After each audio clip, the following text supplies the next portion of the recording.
This is Autoline Daily, the show dedicated to enthusiasts of the global automotive industry. The closer and closer we get to the deadline for the UAW contract, the more chatter we keep hearing from both sides. UAW President Fain tells Reuters that GM, Ford, and Stellantis are still not bargaining seriously over the union's demands. One of those demands is the restoration of defined benefit pensions. Fain says the cost of doing that is close to what the car companies are already paying union workers for their 401k retirement plans. Ford, for example, puts over $2,000 a year in the 401k plan for each worker. But shareholders would likely revolt since retiree pension costs are what helped push GM and Chrysler into bankruptcy and crippled Ford financially during the Great Recession. However, if there is a strike, even a short one, it will cost the car companies hundreds of millions of dollars. The Anderson Economic Group estimates that a 10-day strike would cost Ford $325 million, GM $380 million, and Stellantis $285 million. But if the union strikes all three at the same time, the losses would balloon to $1.8 billion for the automakers and could cost $5.6 billion, including losses to dealers and consumers. Meanwhile, the Detroit Free Press reports that Ford is quietly training white-collar workers to run parts plants so its dealers will still continue to get service parts in case of a strike. They're getting training for safety and material handling, like driving forklifts. Ford asked employees to keep this a secret, but obviously someone leaked it to the Free Press. It's now cheaper to lease an all-electric Toyota BZ4X than it is a Camry hybrid.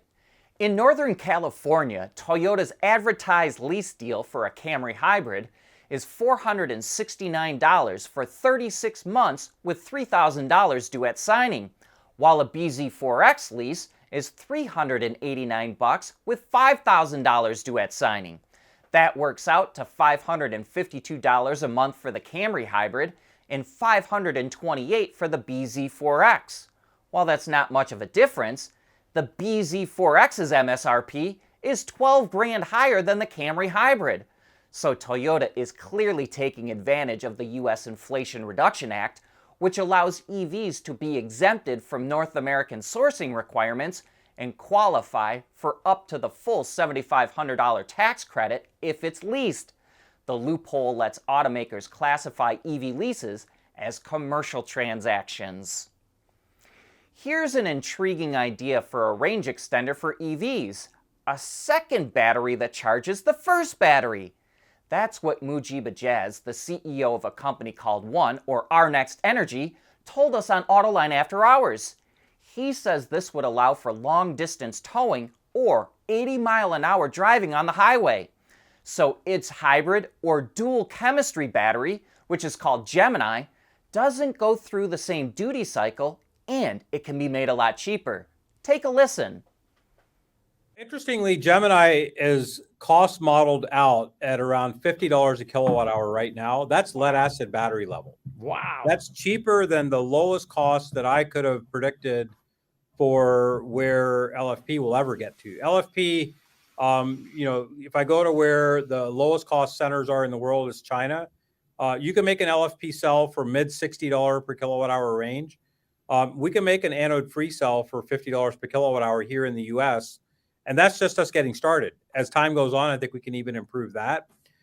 That $50 a kilowatt hour Mujeeba is talking about is at the cell level. At the pack level, it would still be under $100 per kilowatt hour. And if you want to learn more about how One is getting costs down, be sure to check that show out on the Autoline website or on our YouTube channel. We want to know what drives your testing. OTA, connected car, diagnostics, remote testing. Intrepid Control Systems is here to help you work from anywhere. Intrepid Control Systems, driven by your data. The North American supply chain for battery materials is really starting to build up.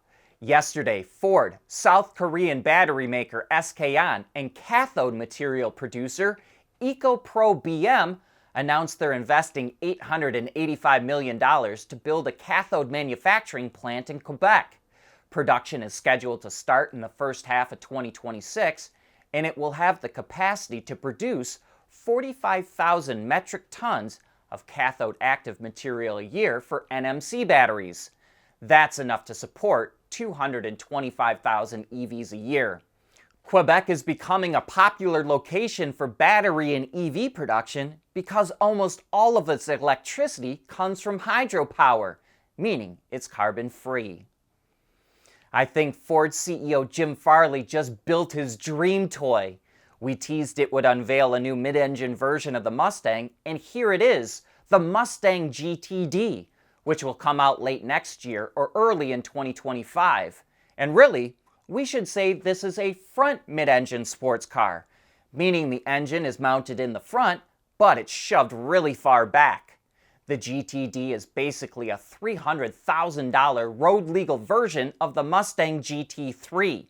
It starts out life as a Mustang Dark Horse at Ford's Flat Rock assembly plant before being shipped off to Multimatic, where it's fitted with a carbon fiber wide-body package, a completely unique front and rear adjustable suspension setup, carbon ceramic brakes, wide wheels and tires, and an optional aero kit.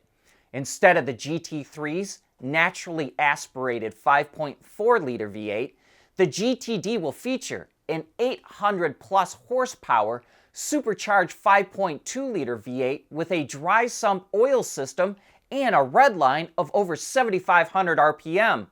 All that power is fed through a carbon fiber drive shaft into a rear-mounted 8-speed transaxle. Ford says it's targeting a sub-7-minute lap time on the Nürburgring. In fact, Ford CEO Jim Farley said, quote, "I'll take track time in a Mustang GTD against any other auto boss in their best road car." We had a hard time coming up with any company that even offers a car that could compete with the GTD. And there's probably only a handful of auto executives that could match Jim Farley's bronze-level FIA license, which is to say that he's a pretty darn good racer. Those execs include Akio Toyoda, Carlos Tavares, and Mark Royce. And we wonder if Farley himself will strap on his racing gear when the new Mustang GT3 heads back to Le Mans next year. Acura pulled the wraps off its first fully electric model, the ZDX. This is one of at least 2 SUV EVs that Honda is getting from its deal with GM. The other is the Honda Prologue. Designers did a pretty good job of styling the ZDX to match the other models in its lineup, despite being based on the Ultium platform. It will be offered in both rear and all-wheel drive, with the top Type S version making an estimated 500 horsepower. Like some of GM's EVs, the battery pack is 102 kilowatt hours, and the ZDX will get an estimated 325 miles or 523 kilometers of range in rear drive configuration. The interior is highlighted by 2 11-inch display screens. The instrument cluster sits tucked away in the dash, while the infotainment screen floats set out proud at the front. Acura says it'll start taking orders for the ZDX later this year, and deliveries will start early next year. The rear drive model will start around $60,000, while an all-wheel drive Type S is expected to start in the $70,000 range. Speaking of Acura, it also teased a sleek new concept that looks like it could be an EV supercar. It's meant to be a preview of certain design elements of its future EVs, but that's all we know about it for now. And that brings us to the end of today's show. Thanks for tuning in, and I hope that you have a great weekend.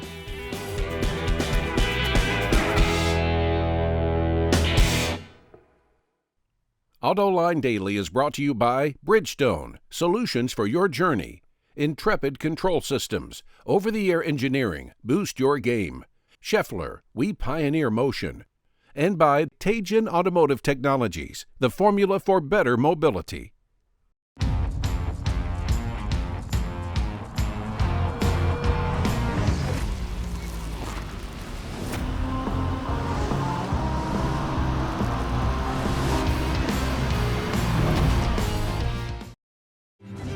At Schaeffler, we pioneer motion.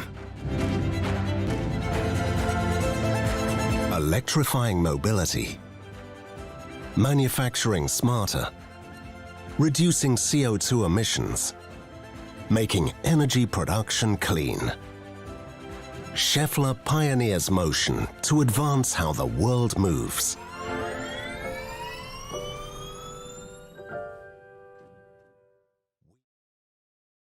At Teases Automotive Technologies, we combine world-class composite materials expertise with cutting-edge designs because, frankly, there are better ways to lightweight vehicles. So lighten up with Teases Automotive Technologies, the formula for better mobility.